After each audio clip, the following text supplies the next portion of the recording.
Hey guys, what's up and welcome back to my channel. If you're new here, my name is Gab. Hey Barbies and Kens. Today I wanted to make this video because it's something that I wanted to wait till I knew for sure what was going on and I had more results, and now that I do, I figured I wanted to address it with you guys. So, as you can see from the title of this video, I found out September of this year that I have POTS.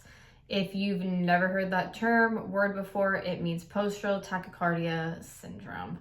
Postural orthostatic tachycardia syndrome. POTS. This came as a massive shock to me, to be honest with you.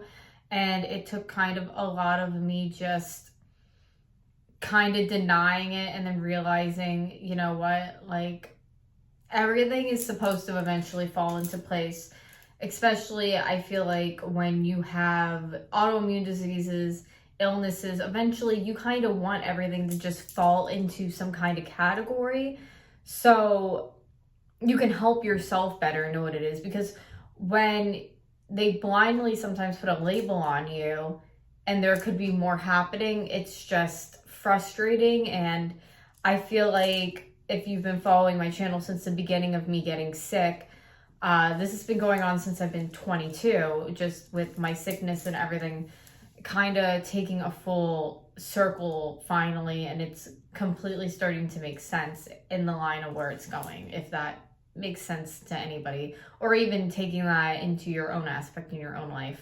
So, actually,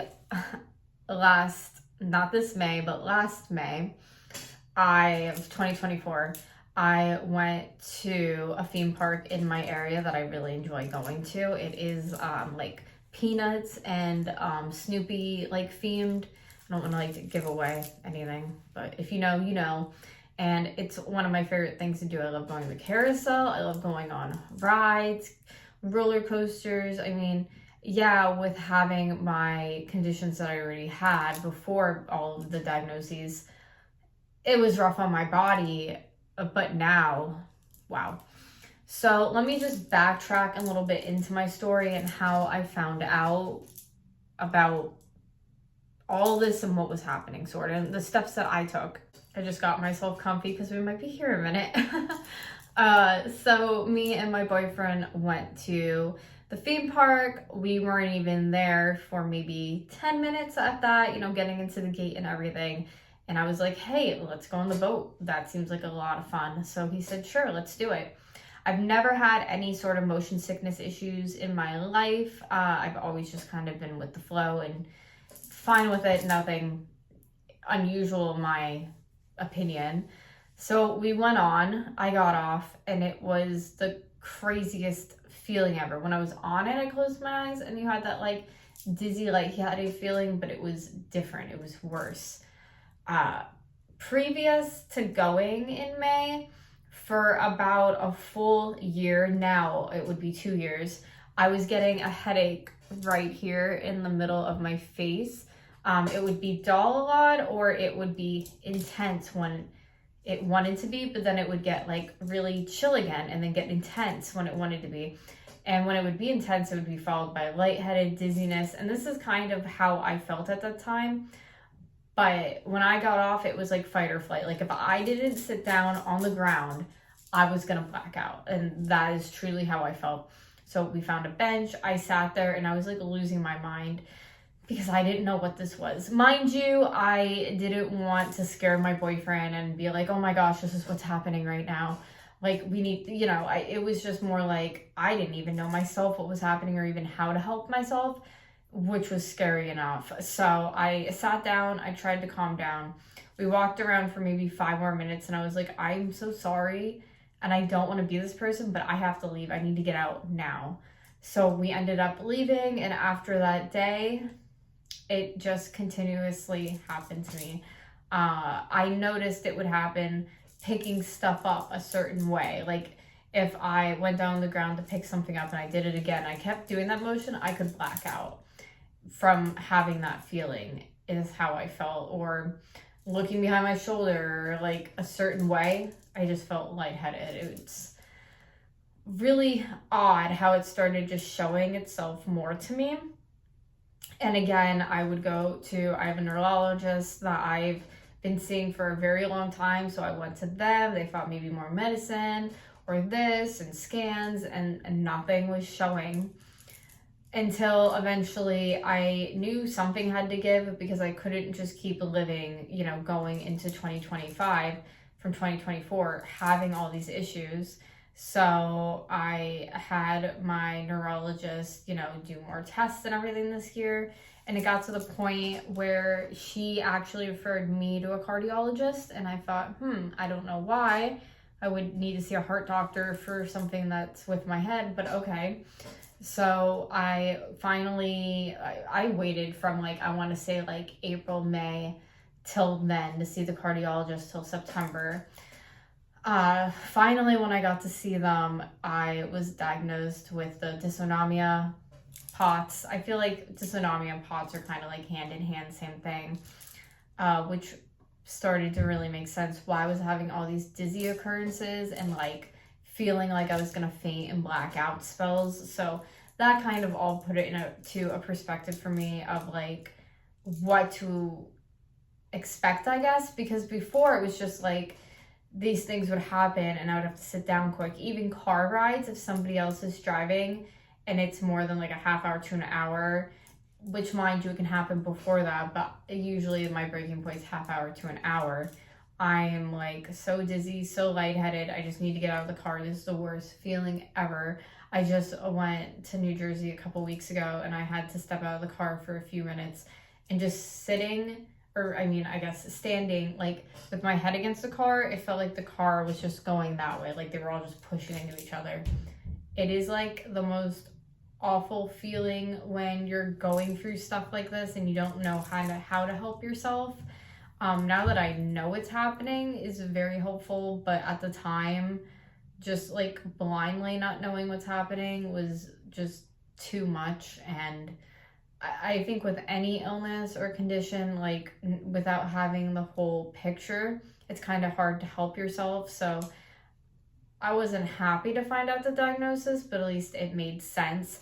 And now with having my diagnosis of POTS and EDS kind of go hand in hand. And unfortunately, a lot of the symptoms I have in my life are very much so EDS related, even before everything that I had with the heart issues. So I am actually seeing a doctor to get diagnosed with EDS in February of 2026. I'm looking forward to it and trying to be very positive about it, because I've been on wait lists for EDS since I've been 22, and that's 10, 11 years ago now. Maybe a little bit less than that, but it's just frustrating. With having POTS, you get usually EDS with the type of POTS that I have, and just with the history and background, it just kind of all makes sense. And I would just rather have a full diagnosis than feeling like I have a half diagnosis. So that's kind of where my head and everything's been at with getting diagnosed and what's been going on. I just had actually a cardiac monitor on for 14 or 15 days, give or take 2 weeks, that I just returned recently, and hopefully something shows on that if it's supposed to, or if not, hopefully not. It's just a very back and forth thing at this point, and just I feel with having everything going on and just the state of the world, it's depressing. It sucks. And I wish I obviously wasn't going through it, but again, it's better to know than just blindly not know, because so many times I pushed myself to go into work because I needed money, or pushed myself here or there when I could have initially blacked out or put people forward that shouldn't have been even expecting me when I was feeling like that, to push myself. There were some instances before I knew what was going on where I would have these issues and I felt like I needed to push myself and just ignore it. And I feel if you're ever having any kind of issue, especially a heart issue, you should never push yourself, or it's just going to make it worse in the long run. And I feel for me, the knowledge of knowing what's happening is better than just, again, blindly going into it. I know with having POTS, they do nerve blocks. There's different things you can do. it's just watching with blood pressure as well and other medications I am on. It just makes it really tricky, but I'm happy I've been able to like finally take a minute and sit down. Winter has really gotten me a little depressed. I definitely get depressed in the winter months, and I feel like unfortunately it's been coming out more. So I really pushed myself today to get up and get dressed and try to like look cute and put together an outfit, and I'm happy I did. It's a very fun fall outfit, but I need to try to keep reminding myself every day to try to do this, even on days where I need to work or like get stuff done, because it does get hard at times when everything is just like happening at one time and there's not too much I can control of it. But I appreciate you guys here and listening and just caring, and that's more than I can ever ask from any situation or anything I'm going through. It's just nice to have somebody to listen and feel like judgment free. But thank you guys so much for watching. I'm really happy I was finally able to talk about this with you guys. I definitely, like I said, I have more videos that I like to film. I live streamed the other night and it was so refreshing and nice. I think we're gonna do it again on Monday, I'm thinking. Might be a live streaming day because it's just like, you know, getting back into the work week kind of feeling. But yeah, let me know any and all comments of what you guys like would like to see, or if there's a certain night you want to see me live stream, or what you would like to see me do on the live stream. That would be really cool too. I've been really into like the last couple of years fashion and clothes and stuff, so maybe we can do some that kind of stuff.